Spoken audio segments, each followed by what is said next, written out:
약속해. 엄마, 다시는 그 사람 만나지 않겠다고. 그렇지 않으면 나도 이제 엄마 안 볼 거야. 제 딸아이는 16년 만에 유령처럼 나타난 자신의 아빠를 가리키며 제게 마지막 통첩을 날렸습니다. 제 인생 전부를 바쳐 지켜온 딸과 제 청춘을 송두리째 무너뜨렸던 그 남자 사이에서 저는 선택을 해야만 했죠. 모든 것의 시작은 제가 인생의 가장 높은 곳에 올랐다고 믿었던 바로 그날이었습니다. 대표님만 믿겠습니다. 이번 창립기념일 행사는 윤수와 플라워의 작품으로 빛나겠네요. 굵직한 기업의 회장님을 배웅하고 나서야 저는 참았던 숨을 길게 내쉴 수 있었습니다. 등줄기를 타고 흐르던 식은땀이 느껴졌죠. 55. 이 나이에도 새로운 계약 앞에서는 매번 긴장하고 밤새 준비한 시안이 고객의 마음에 들었을 때 아이처럼 가슴이 벅차오르는 제 자신이 신기합니다. 16년 전 딸아이 손을 잡고 세상에 홀로 섰을 때 제가 가진 것이라곤 꽃을 만지는 재주와 악착 같은 근성뿐이었으니까요. 보증금 500짜리 상가 구석에서 시작해 이제는 대한민국에서 손꼽히는 기업들의 행사를 도맡는 대표가 되었습니다. 저는 잠시 창가에 서서 장난감처럼 보이는 서울의 풍경을 가만히 내려다보았습니다. 나 참 애썼다. 스스로에게 해주고 싶은 말이었습니다. 그렇게 잠시 감상에 젖어 있을 때였습니다. 시야 한쪽 구석에서 무언가 천천히 아래로 움직이는 것이 느껴졌어요.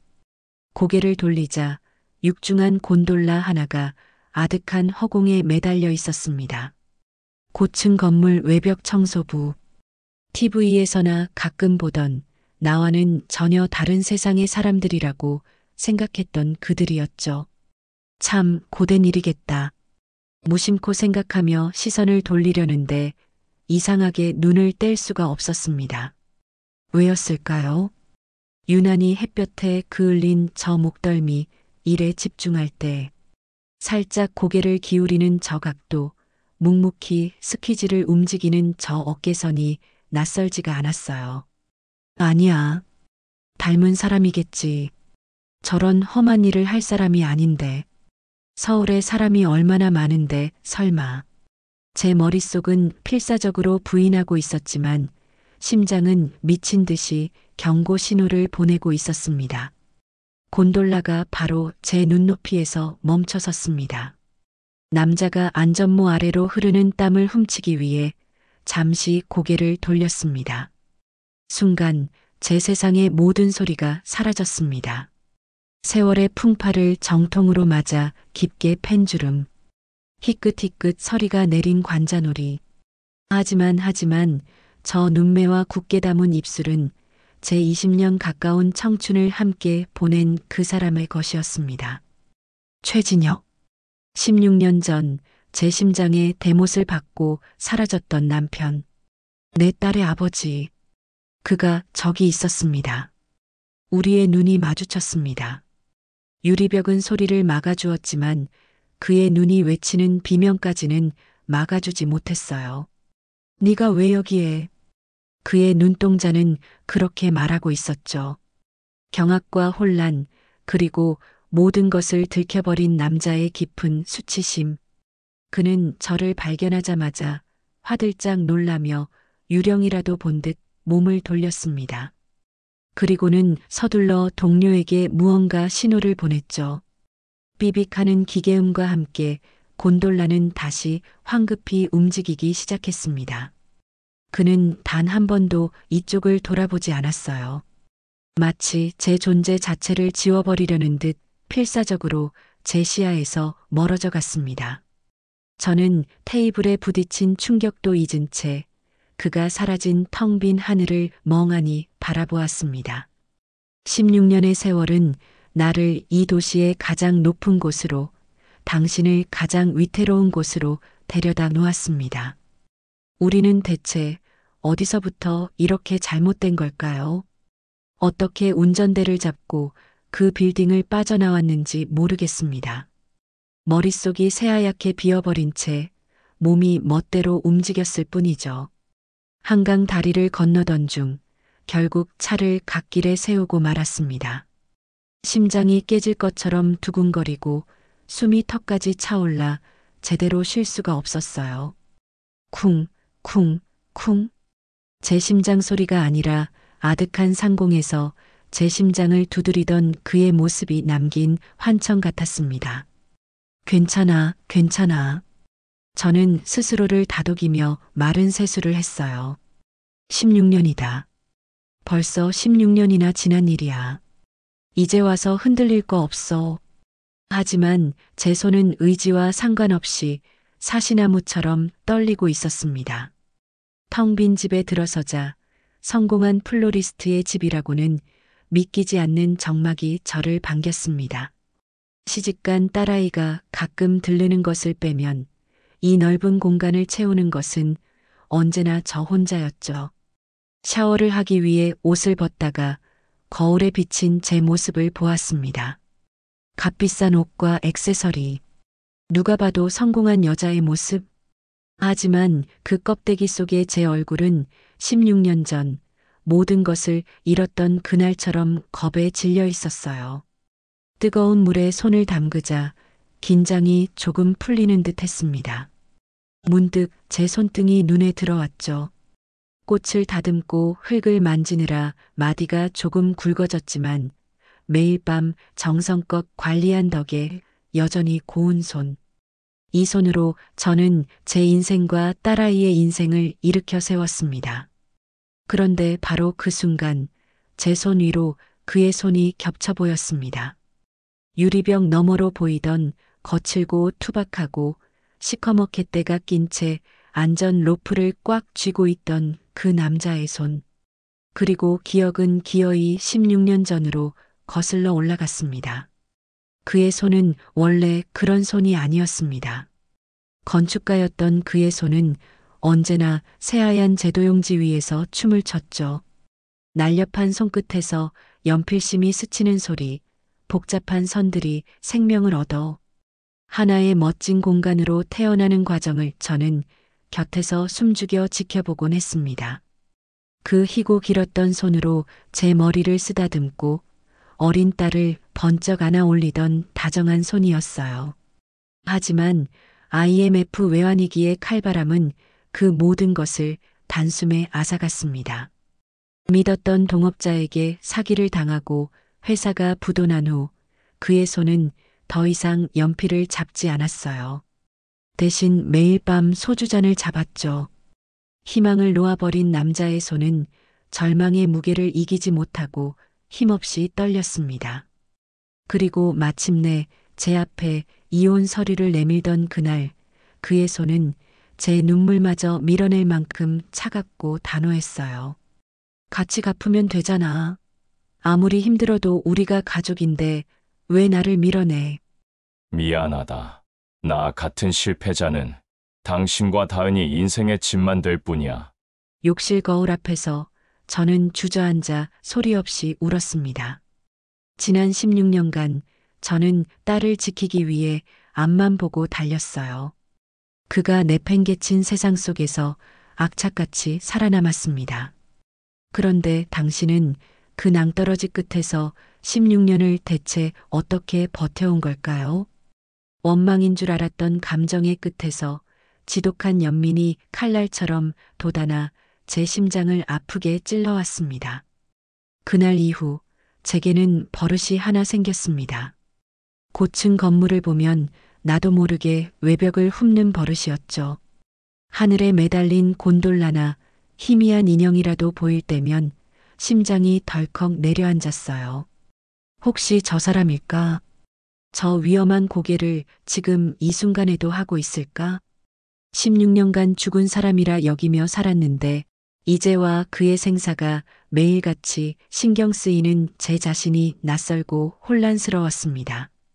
원망과 분노가 가라앉은 마음의 앙금 밑바닥에서 아주 희미하게 다른 감정이 고개를 들고 있었어요. 그건 아마 연민이었을 겁니다. 수소문 끝에 그가 일하는 업체의 연락처를 알아냈습니다. 저는 공방 건물의 외벽 청소, 견적을 받고 싶다는 핑계로 전화를 걸어 그의 이번 주 작업 현황을 알아냈어요. 심장이 발밑까지 떨어지는 것 같았지만 목소리는 최대한 평온하고 사무적으로 유지하려 애썼습니다. 다음 날 저는 그가 일한다는 공사 현장으로 향했습니다. 점심시간이 되자 작업자들이 하나둘 지상으로 내려와 그늘에 자리를 잡았어요. 그는 무리에서 조금 떨어진 곳에 홀로 앉아 낡은 보온병 뚜껑에 무언가를 따라 마시고 있었습니다. 반찬도 없이 뻑뻑한 빵 하나를 억지로 넘기는 모습. 한때는 누구보다 입이 까다로워 매일 아침 다른 국을 차려줘야 했던 사람이었어요. 저는 차마 다가가지 못하고 한참을 차 안에서 그 모습을 지켜보기만 했습니다. 심장이 터질 것 같았지만 여기서 돌아서면 평생을 후회할 거라는 예감이 들었죠. 저는 차에서 내려 근처 편의점에서 가장 시원한 이온 음료 2병을 샀습니다. 손에 쥔 음료수 병의 차가운 감촉이 제 떨림을 조금이나마 진정시켜주는 것 같았어요. 그는 저를 발견하고는 먹던 빵을 황급히 등 뒤로 감췄습니다. 16년 만에 첫 대면. 유리벽도 아득한 거리도 없는 땅 위에서의 만남이었습니다. 여긴 어쩐 일이오? 그의 목소리는 먼지를 잔뜩 삼킨 사람처럼 거칠었어요. 저는 아무 말 없이 음료수 한 병을 그의 옆에 조용히 내려놓았습니다. 목마를 것 같아서요. 괜찮은데. 그는 고개를 숙인 채 대답했지만 제게서 시선을 돌리지는 못했어요. 어색한 침묵이 흘렀습니다. 수많은 질문이 목구멍까지 차올랐지만 어떤 말부터 꺼내야 할지 몰랐습니다. 그런 일 힘들지 않아요? 겨우 내뱉은 질문은 너무나 평범해서 스스로도 놀랄 정도였어요. 그는 피식하고 자조적인 웃음을 터뜨렸습니다. 다들 이렇게 벌어먹고 사는 거지. 나만 힘든가, 뭐. 그 무심한 말투 속에 16년의 세월이 얼마나 그를 단단하고 무디게 만들었는지가 담겨 있었어요. 저는 더 이상 참지 못하고 가장 깊은 곳에 묻어두었던 이야기를 꺼냈습니다. 다은이 작년에 시집갔어요. 좋은 사람 만나서 잘 살고 있어요. 그 순간 그의 어깨가 아주 미세하게 움찔하는 것을 보았습니다. 그는 천천히 고개를 들어 저를 바라봤어요. 그의 눈동자에서 제가 16년 전 마지막으로 보았던 깊은 슬픔과 고통이 파도처럼 일렁이고 있었습니다. 그는 아무 말도 하지 않았어요. 아니, 못한 것이겠죠. 아비로서 딸의 가장 행복한 순간에 함께하지 못했다는 사실이 그의 남은 자존심마저 부서뜨린 것 같았습니다. 점심시간이 끝났음을 알리는 소음이 울리고 그는 도망치듯 자리에서 일어났습니다. 가봐야겠네. 그는 제가 건넨 음료수를 한 번도 쳐다보지 않은 채 그렇게 다시 공사장 안으로 사라졌어요. 저는 그의 옆자리에 남겨진 음료수 병을 한참 동안 내려다보았습니다. 결국 우리는 서로에게 아무것도 묻지 못했습니다. 엄마, 나왔어. 주말인데 데이트도 안 하고 엄마 보러 왔지. 이쁜 딸. 어느덧 결혼 2년 차에 접어든 딸아이가 남편에게 줄 선물이라며 작은 꽃다발을 만들고 있었습니다. 저는 그런 딸의 모습을 흐뭇하게 바라보면서도 마음 한편으로는 납덩이가 가라앉는 기분이었어요. 저 아이의 결혼식에 아빠라는 사람은 없었습니다. 아니, 있어서는 안 되는 존재였죠. 그날 공사 현장에서 헤어진 이후 그는 다행인지 불행인지 더 이상 제 눈앞에 나타나지 않았습니다. 하지만 그는 보이지 않는 유령이 되어 제 일상 곳곳을 떠돌아다녔어요. 근데 엄마, 진짜 무슨 일 있는 거 아니지? 꽃을 다듬던 다은이가 제 얼굴을 빤히 보며 물었습니다. 아이의 눈은 못 속이는 걸까요? 제가 애써 괜찮은 척하고 있다는 걸 딸아이는 전부 꿰뚫어 보고 있었어요. 며칠 전부터 엄마 이상해. 혼자 멍하니 앉아 있거나 잠도 잘 못 자는지 얼굴도 푸석하고 나한테 말 못할 힘든 일이라도 있는 거야? 걱정이 가득 담긴 딸의 목소리에 저는 결국 무너지고 말았습니다. 이 혼란스러운 감정을 혼자서는 더 이상 감당할 수가 없었어요. 저는 딸아이의 손을 잡고 아주 어렵게 입을 열었습니다. 다은아, 엄마가 얼마 전에 네 아빠를 만났어. 제 고백이 끝나기 무섭게 다은이의 얼굴은 하얗게 질려버렸습니다. 딸은 잡고 있던 제 손을 뿌리치고 자리에서 일어났어요. 그 눈빛은 어떻게 나한테 이럴 수 있냐는 깊은 배신감으로 가득 차 있었습니다. 맞나? 누굴? 16년 동안 우리한테 연락 한 번 없던 그 사람을? 엄마, 지금 제정신이야? 다은아, 그게 아니라 우연히. 우연! 우연히 만나서 공사장 그늘에 앉아 음료수까지 나눠 마셨어? 엄마, 내가 모를 줄 알아? 그날 엄마가 공원에서 그 남자 만나는 거 나 다 봤어. 모른 척 해준 거야. 엄마 상처받을까 봐. 그런데 또 만난 거야? 딸의 절규에 저는 아무 말도 할 수 없었습니다. 사실 다은이는 모든 것을 알고 있었던 겁니다. 잊었어? 엄마가 밤마다 공방 구석 바닥에서 소리 죽여 울던 거 내가 초등학생 때부터 다 보고 자랐어. 아빠 소리 한 번 못 꺼내게 만들었던 게 누군데. 이제 와서 불쌍한 척 나타나서 엄마 마음 흔드는 걸 왜 또 바보같이 받아주고 있냐고. 다은이는 울부짖었습니다. 그건 단순한 분노가 아니었어요. 아빠에게 버림받은 딸의 상처와 홀로 고생한 엄마를 지키려는 딸의 처절한 몸부림이었습니다. 제가 지난 16년간 애써 외면하고 봉합해 두었던 상처가 딸의 마음속에서는 하루도 아물지 못한 채 골마 터지고 있었던 겁니다. 엄마가 그 사람 때문에 또 아픈 거 나 죽어도 못 봐. 눈물을 뚝뚝 흘리던 다은이가 제게 다가와 마지막 통첩처럼 말했어요. 약속해. 엄마. 다시는 그 사람 만나지 않겠다고. 내 앞에서 약속해. 그렇지 않으면 나도 이제 엄마 안 볼 거야. 딸은 제 대답도 듣지 않은 채 공방을 뛰쳐나갔습니다. 저는 차마 딸을 붙잡지 못하고 그 자리에 주저앉아 버렸어요. 제 손으로 피워낸 아름다운 꽃들에 둘러싸인 채 제 인생이 다시 한번 무너져 내리는 소리를 들어야만 했습니다. 그날 이후 다은이는 정말로 제게서 등을 돌렸습니다. 전화를 받지 않았고 메시지에는 답이 없었죠. 16년간 단 한 번도 막힌 적 없었던 내 삶의 유일한 숨구멍 같았던 딸과의 소통이 완벽하게 단절되었어요. 심장이 도련해지는 것 같았습니다. 제가 16년간 악착같이 살아온 이유가 바로 저 아이인데 그 아이를 아프게 하면서까지 과거의 망령에 흔들리는 제 자신이 원망스러웠습니다. 선택은 이미 정해진 것이나 다름없었어요. 저는 며칠 밤낮을 고민한 끝에 그에게 짧은 메시지를 보냈습니다. 다시는 연락하는 일도 찾아가는 일도 없을 겁니다. 제 딸에게 더는 상처 주는 일을 할 수 없습니다. 부디 몸 건강히 지내십시오. 보내기 버튼을 누르는 손가락이 천근만근처럼 무거웠어요. 이것으로 됐다. 이걸로 우리의 인연은 정말 끝이다. 저는 그렇게 스스로에게 되뇌며 다시 딸아이의 연락만을 기다리는 엄마의 자리로 돌아갔습니다. 한 달쯤 지났을까요? 딸과는 몇 번의 짧은 통화만을 나눈 살얼음판 같은 날들이 이어지고 있었습니다. 다시는 그를 마주치는 일도 생각하는 일도 없었죠.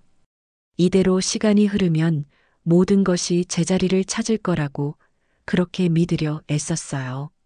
그러던 어느 늦은 밤 공방에서 주문받은 꽃들을 정리하고 있을 때였습니다.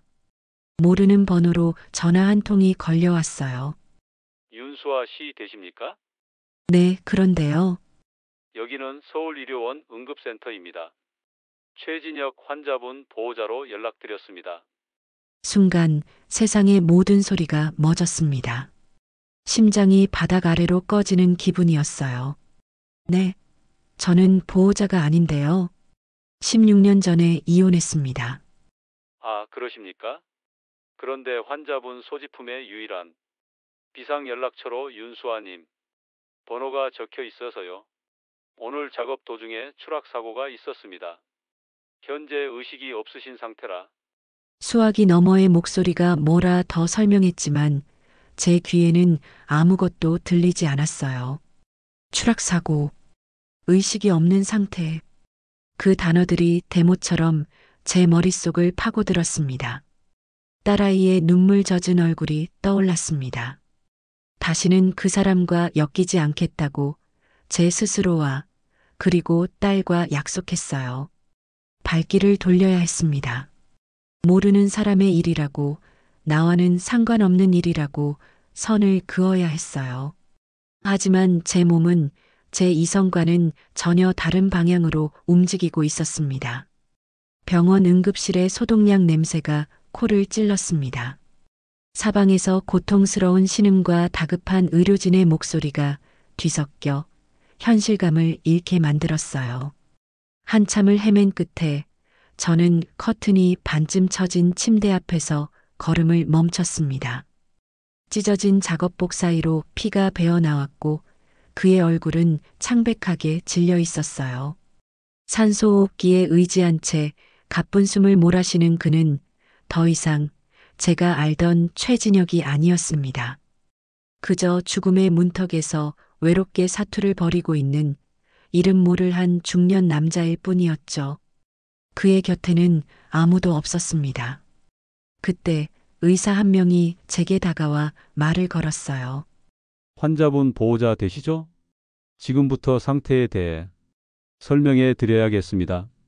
수술 동의서에도 16년 전 제 손으로 직접 끊어냈던 그 이름이 잔인한 운명의 장난처럼 다시 제게 돌아왔습니다. 저는 대답을 해야만 했어요. 아니요, 저는 아무 상관없는 사람입니다. 라고 말하고 이 지옥 같은 곳을 떠나야 할까요? 아니면 내 딸과의 약속을 깨고 이 남자의 손을 다시 한번 잡아야 할까요? 보호자. 그 세 글자가 제 발목에 채워진 족쇄처럼 무겁게 느껴졌습니다. 제 뒤에는 딸아이의 눈물 어린 얼굴이, 제 앞에는 죽어가는 한 남자의 희미한 숨소리가 있었어요. 16년간 쌓아 올린 나의 평온한 삶과 위태롭게 꺼져가는 그의 생명. 저는 그 경계선 위에서 위태롭게 서 있었습니다. 의사는 재차 저를 다그쳤어요. 지금 당장 결정을 내리지 않으면 환자가 위험해질 수 있다고.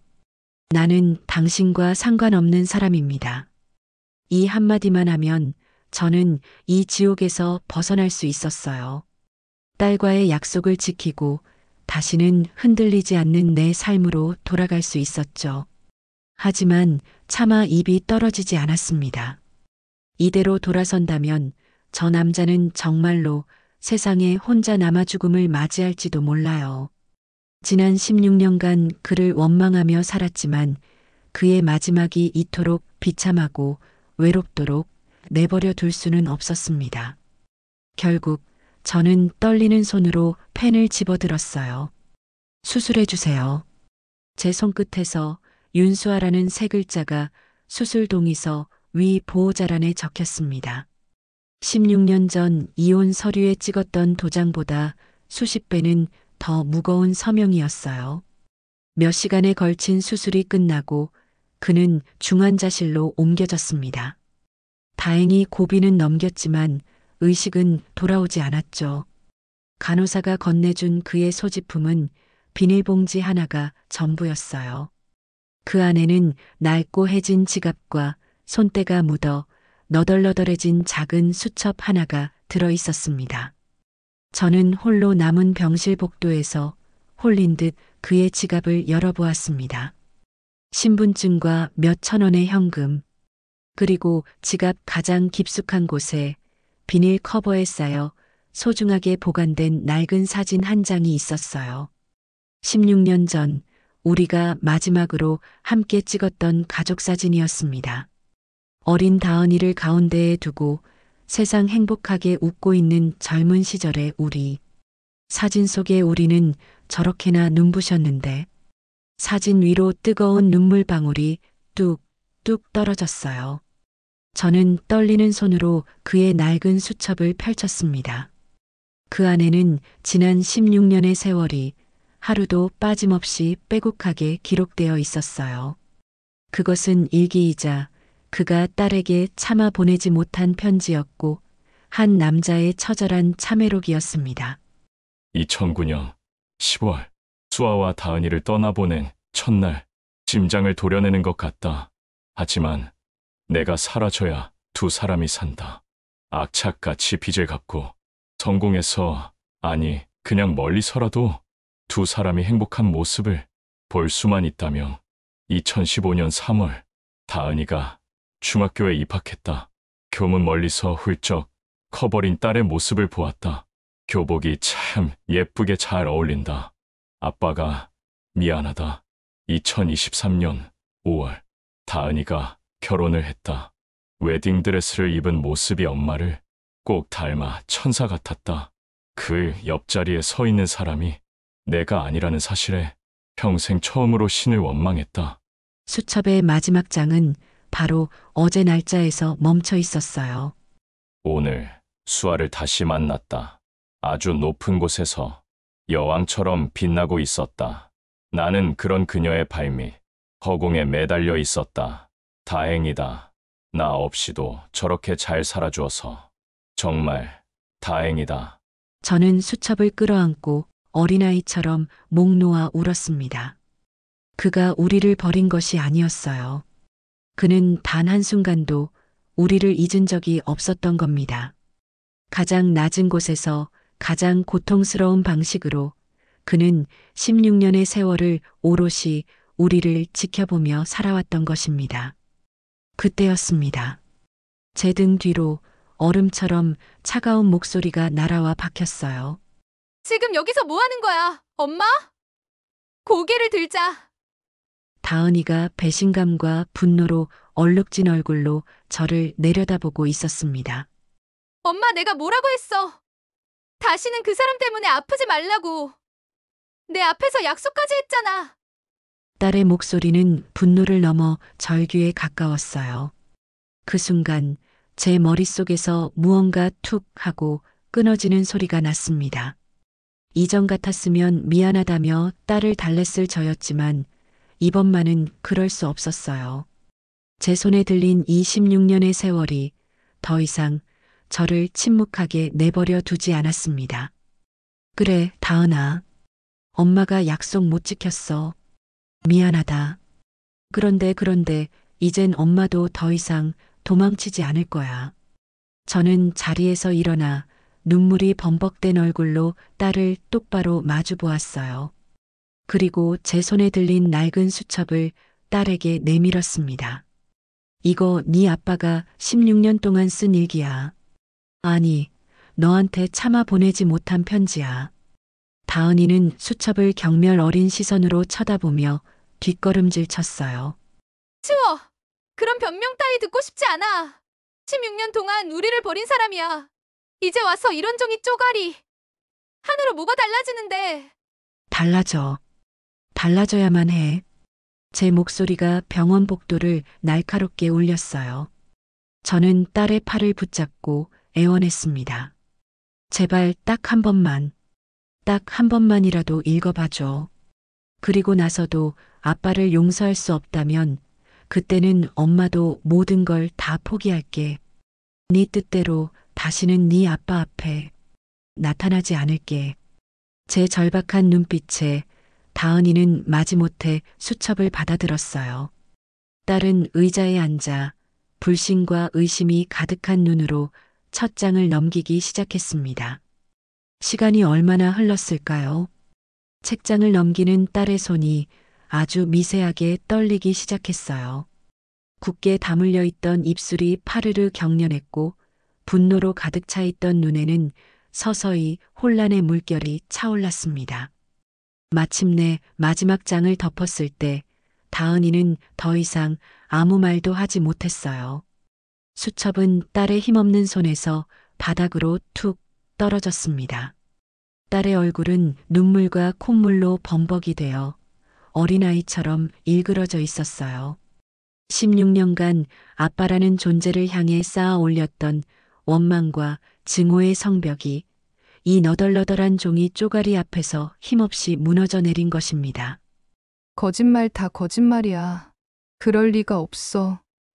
딸은 고장난 인형처럼 같은 말만 되풀이하며 고개를 저었어요. 그때였습니다. 중환자실에서 뛰쳐나온 간호사가 다급하게 외쳤어요. 최진혁 환자 보호자분, 환자 상태가 갑자기 안 좋아졌어요. 어서요. 저와 다은이는 동시에 중환자실 유리창 앞으로 달려갔습니다.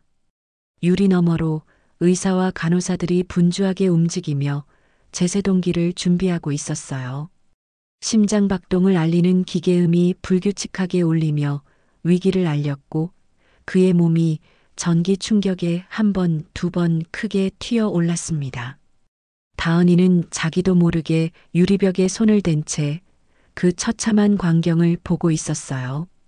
의식이 없는 그의 입에서 아주 희미한 소리가 새어나왔습니다. 산소호흡기 때문에 불분명했지만 그 자리에 있던 우리 두 사람의 귀에는 너무나도 선명하게 들렸어요. 다은아. 그 순간 딸의 입에서 16년간 단 한 번도 내뱉지 않았던 그 이름이 터져 나왔습니다. 아빠, 다은이는 그 자리에 주저앉아 유리벽에 이마를 기댄 채 오열하기 시작했어요. 16년의 세월을 거슬러 마침내 딸이 아빠의 이름을 불렀습니다. 하지만 그 애타는 부름이 과연 아빠에게 닿을 수 있을까요? 딸의 절규가 기적을 만든 걸까요? 불규칙하게 요동치던 심박 그래프가 거짓말처럼 안정을 되찾기 시작했어요. 의사는 고비를 넘겼다며 환자의 살고자 하는 의지가 아주 강하다고 말했습니다. 그 순간 저는 알 수 있었어요. 16년간 그를 살게 했던 것도 그리고 죽음의 문턱에서 그를 다시 불러세운 것도 바로 다은이라는 딸의 존재였다는 것을. 며칠 후 그는 기적처럼 의식을 되찾았습니다. 제가 아닌 딸 다은이가 그의 곁을 지키고 있을 때였죠. 다은이는 밤새 아빠의 곁을 지키겠다며 고집을 부렸어요. 16년의 세월을 단 며칠 밤으로라도 보상하고 싶었던 딸의 서툰 속죄 방식이었습니다. 꿈이 아니었구나. 잠기고 갈라진 목소리로 그가 내뱉은 첫 마디였어요. 다은이는 떨리는 손으로 바닥에 떨어진 과도를 주워들었습니다. 그리고 애써 덤덤한 척 퉁명스러운 목소리로 말했죠. 죽지 마. 이제 와서 죽으면 그건 너무 비겁한 거잖아. 당신한테 물어볼 것도 따질 것도 아직 산더미처럼 남았으니까 그러니까 죽지 말라고. 그 말은 용서한다 혹은 사랑한다는 말보다 더 절절하게 제 가슴을 울렸어요. 원망이 섞인 딸의 그 투박한 진심이야말로 아빠에게는 그 어떤 말보다 더 큰 위로이자 삶의 이유가 되어 주었을 겁니다. 그의 눈에서 16년 만에 처음으로 뜨거운 눈물이 흘러내렸어요. 시간이 흘러 그는 퇴원했습니다. 더 이상 위험한 외벽 일은 할 수 없게 되었죠. 우리는 서두르지 않았어요. 16년의 깊은 골을 섣불리 건너뛰려 하지 않았습니다. 그저 천천히, 아주 천천히 서로에게 다시 스며드는 법을 배웠어요. 오늘 주말을 맞은 제 공방은 그 어느 때보다 활기가 넘칩니다. 재활을 마친 그는 이제 제 공방으로 매일 출근해요. 무거운 화분을 나르고 굳은 일을 도맡아 하죠. 그의 손은 여전히 투박하지만 이제 그 손은 위태로운 로프 대신 살아있는 생명을 정성껏 어루만지고 있습니다. 아버지, 이것 좀 들어주세요. 장모님, 저녁은 뭐 먹을까요? 딸과 사위가 저녁거리를 사들고 와 스스럼 없이 그를 아버지라 불러요. 그는 멋쩍게 웃으며 사위의 등을 두드려 주죠. 저는 향기로운 꽃들 사이에서 그들의 모습을 가만히 바라봅니다. 우리는 16년 전으로 돌아가지 않았어요. 남편과 아내라는 이름으로 서로를 다시 묵지도 않았죠. 그저 서로의 상처를 보듬는 가장 가까운 친구로, 딸과 사위의 든든한 부모로 새로운 형태의 가족이 되어가고 있을 뿐입니다. 16년의 지독했던 겨울은 끝났어요. 우리는 잃어버린 봄을 되찾은 것이 아니라 서로의 흉터를 보듬으며 생애 가장 눈부신 새로운 계절을 함께 맞이하고 있었습니다. 제 이야기가 당신에게 작은 위로가 되셨기를 바랍니다. 구독과 좋아요는 저에게 새로운 계절을 살아갈 큰 힘이 됩니다. 감사합니다.